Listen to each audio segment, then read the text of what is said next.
ఉత్తర రామాయణాన్ని సోషలైజ్ చేసి దర్శకుడు బాపు, నిర్మాత రచయిత ముళ్ళపూడి వెంకటరమణ తీసిన సినిమా ముత్యాల ముగ్గు. టాప్ స్టార్స్ ఎవరూ లేకుండా వర్ధమాన నటీనటులతో 12.5 లక్షల రూపాయల బడ్జెట్తో తీసిన ఈ చిత్రం 45 ఏళ్ల క్రితమే 2 కోట్లు వసూలు చేసి రికార్డు క్రియేట్ చేసింది. అప్పుడు టిక్కెట్టు రేటు ఎంతో తెలుసా? పావలా అంటే 25 పైసలు, 50 పైసలు. ఇవి అప్పటి రేట్లు. రచయిత ముళ్ళపూడి వెంకటరమణ త్యాగరాజ రామాయణం కథ గురించి చాలా రోజులు సాధన చేశారు. అటు త్యాగరాజు కథ, ఆయన గానం చేసిన రాముల వారి కథ రెండూ సమన్వయం చేసి స్క్రీన్ ప్లే కూడా తయారు చేశారు. ఆ సమయంలో ఎన్టీఆర్, ఏఎన్ఆర్ మధ్య మనస్పర్ధలు ఉండేవి. వారిద్దరినీ కలిపి ఓ సినిమా చేయాలని కొంతమంది నిర్మాతలు ప్రయత్నిస్తున్న రోజుల్లో ముళ్ళపూడి వెంకటరమణకు ఓ ఆలోచన వచ్చింది. త్యాగయ్యగా ఏఎన్ఆర్, శ్రీరాముడిగా ఎన్టీఆర్ని పెట్టి త్యాగరాజ రామాయణం సినిమా తీస్తే బాగుంటుందని అనిపించింది. ఆ ఇద్దరు తనకు సన్నిహితులే కనుక అడిగే సాహసం చేద్దామనుకున్నారు. అయితే ఈ సినిమా తీయడానికి భారీ బడ్జెట్ పెట్టే నిర్మాత కావాలి. నూజివీడు కాలేజీలో తెలుగు లెక్చరర్గా పనిచేస్తున్న ఎంవిఎల్ నరసింహారావు ద్వారా నూజివీడు జమీందారీ వంశంలోని కొంతమంది యువకుల్ని కలిశారు రమణ. సినిమా తీయడానికి వారిని ఒప్పించారు. ఈ ప్రయత్నాలు జరుగుతున్న సమయంలో ఏఎన్ఆర్ మెడికల్ ట్రీట్మెంట్ కోసం అమెరికా వెళ్ళిపోయారు. దాంతో త్యాగరాజ రామాయణం ప్రాజెక్టును పక్కన పెట్టేశారు. ఈలోపు తక్కువ బడ్జెట్తో ఓ చిన్న సినిమా తీయమని సలహా ఇచ్చారు నూజివీడు ప్రొడ్యూసర్లు.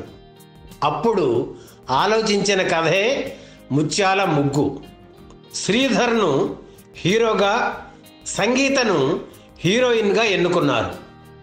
ఇందులో విలన్ పాత్ర కీలకం. విలన్ ఇమేజ్ లేని నటుడిని తీసుకుందాం అనుకున్నారు. జేబు దొంగ సినిమాలో నటించిన రావు గోపాలరావు రమణ దృష్టిని ఆకర్షించారు. దర్శకుడు బాపుకి చెబితే ఆయన సరేనన్నారు. ఇందులో నేరాలు చేసే కాంట్రాక్టర్ పాత్రను అద్భుతంగా పోషించి విలన్గా మరో 30 ఏళ్ల కెరీర్కు గట్టి పునాది వేసుకున్నారు రావు గోపాలరావు. 1975 జనవరి 17న హైదరాబాదులో ముత్యాల ముగ్గు షూటింగ్ మొదలైంది. ఈ చిన్న సినిమాకు నిర్మాతలుగా మా పేర్లు వద్దు, ఎంవిఎల్ పేరు వేయండి అన్నారు నూజివీడి నిర్మాతలు. వాళ్ళు కావాల్సినంత పెట్టుబడి పెట్టకపోవడంతో రమణ రచనతో పాటు సినిమాకు ఫైనాన్స్, ప్రొడక్షన్ ఏర్పాట్లు చూసుకోవాల్సి వచ్చింది. సినిమాలో స్టార్స్ లేరు, పైగా మేకప్ లేకుండా సినిమా తీస్తున్నారు అనే వార్తలు రావడంతో డిస్ట్రిబ్యూటర్స్ కూడా సినిమా మీద పెద్దగా ఆశలు పెట్టుకోలేదు. ఇబ్బందులు పడుతూనే సినిమా పూర్తి చేశారు.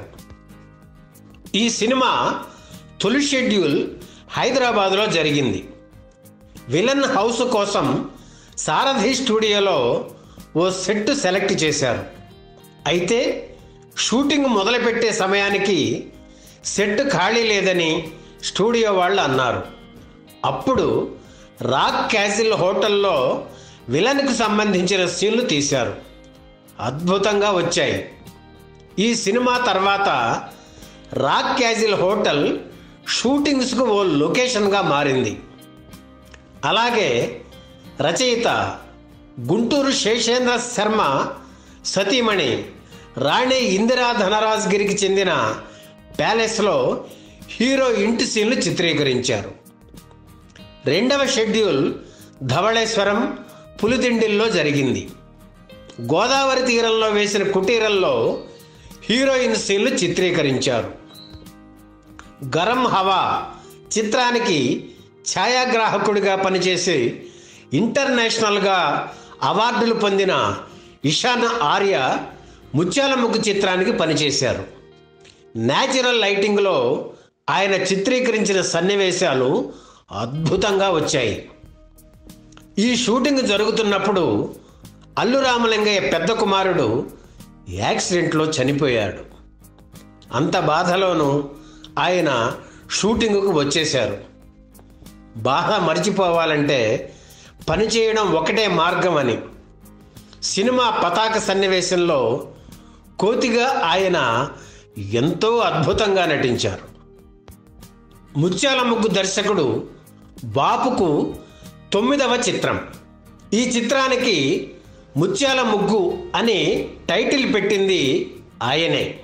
కథ ప్రకారం కవల పిల్లల కథ అని పెట్టమని అందరూ సూచించినా విభిన్నంగా ఉంటుందని ముత్యాల ముగ్గుకే ఫిక్స్ అయ్యారు ఆయన. సినిమా తొలి కాపీ వచ్చాక ఎన్టీఆర్కు చూపించారు.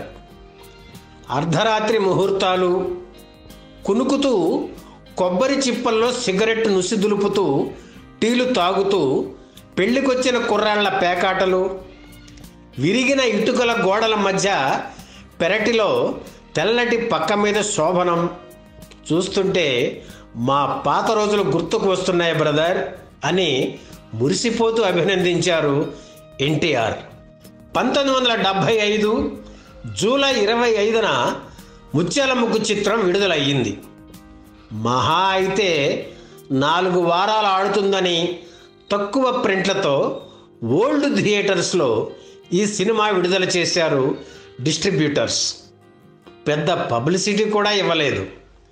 అయితే సినిమా బాగుందని టాక్ రావడంతో ఎవ్వరూ ఊహించని విధంగా 3వ రోజు నుంచే సూపర్ కలెక్షన్లు రావడం మొదలైంది. 4 వారాలైనా రష్ తగ్గకపోవడంతో మరిన్ని ప్రింట్లు వేయించి మంచి థియేటర్స్లో రిలీజ్ చేశారు. పెద్ద సినిమాలు ఎన్ని పోటీగా వచ్చినా ముత్యాల ముగ్గు ప్రభంజనం తగ్గలేదు. ఈ సినిమాకు రావు గోపాలరావు డైలాగులు హైలైట్గా నిలిచాయి. అలో అలో అలో అంటూ ఆయన చెప్పిన డైలాగులను రికార్డు చేసుకోవడానికి పెద్ద పెద్ద రికమెండేషన్లతో ప్రేక్షకులకు థియేటర్లకు వచ్చేవారు.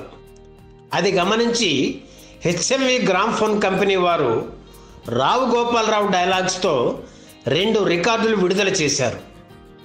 ఆ రోజుల్లో షోలే చిత్రంలోని గబ్బర్ సింగ్ డైలాగులు రికార్డులు బాగా అమ్ముడయ్యాయి.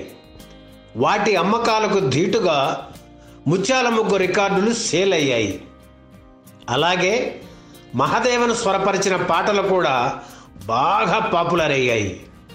ముత్యమంత పసుపు ముఖమంత ఛాయ, ఎంతటి రసికుడవో తెలిసెరా వంటి పాటలు ఇప్పటికీ అలరిస్తూనే ఉన్నాయి. ఈ వీడియో మీకు నచ్చితే లైక్ చేయండి, షేర్ చేయండి, వెంటనే సబ్స్క్రైబ్ కూడా చేయండి.